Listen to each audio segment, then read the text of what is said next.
Voluntary retirement ఇచ్చేస్తే amount వస్తుంది కదా, దాంతో అతను అప్పు తీర్చేద్దాం అనుకుంటున్నాను.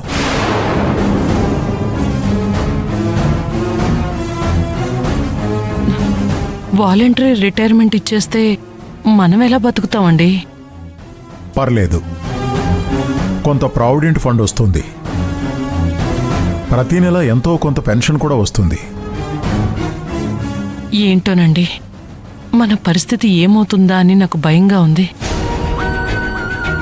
ఎలాంటి భయం అవసరం లేదు పార్వతి, ఇదొక్కటే దారనుకోకు.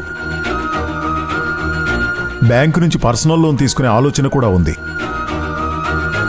చూద్దాం, ఏ దారిలో పని జరిగినా అతను అప్పు తీర్చేస్తాను. నువ్వేం టెన్షన్ పెట్టుకోకు.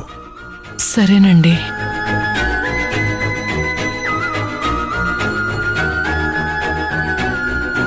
నానా నానా ఏంటా పరుగు, పడిపోతావు. నానా, రేపు అక్క పుట్టినరోజు కదా.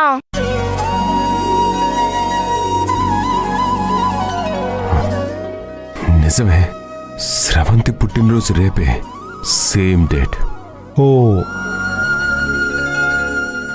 కానీ అక్క పుట్టినరోజు జరుపుకొని ఉంటుంది.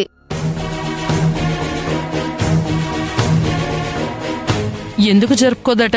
నాన్నకి బాలినప్పుడు ఇలా పుట్టినరోజులు ఎందుకు వద్దు అంటుంది. ఇప్పుడు నాకు బానే ఉంది కదా, పుట్టినరోజు చేసుకోవడానికి ఏంటి ఇబ్బంది? ఏది అక్కని పిలు. అక్క అక్క ఎక్కడ బయటపడకపోయినా బర్త్డే దగ్గర దొరికిపోయింది. నాకు తెలుసు నువ్వే నా స్రవంతివని.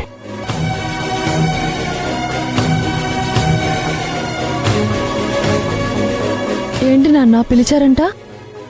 ఏంటమ్మా, పుట్టినరోజు జరుపుకోనన్నావంట? మీకు ఇలా ఉంటే ఇప్పుడు ఎందుకు నాన్న? నాకెలా ఉంది, నేను బ్రహ్మాండంగా ఉన్నాను.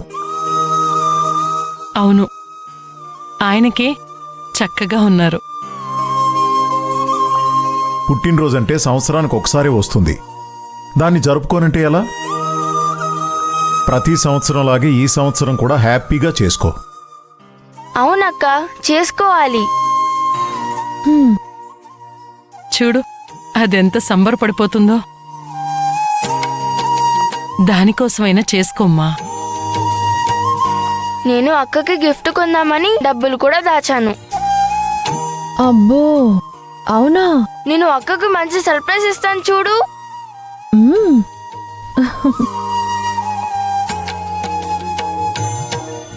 చూడమ్మా, ఇవన్నీ చిన్న చిన్న వేడుకలు,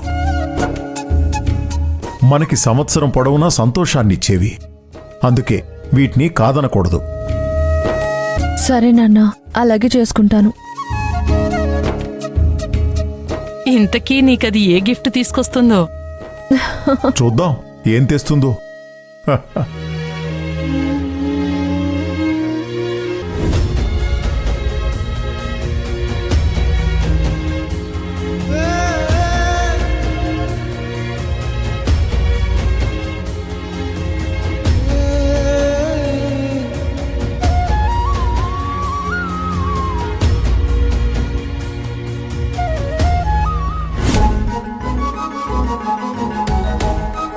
స్రవంతి, కళ్ళు తెరిచిడు చూడు.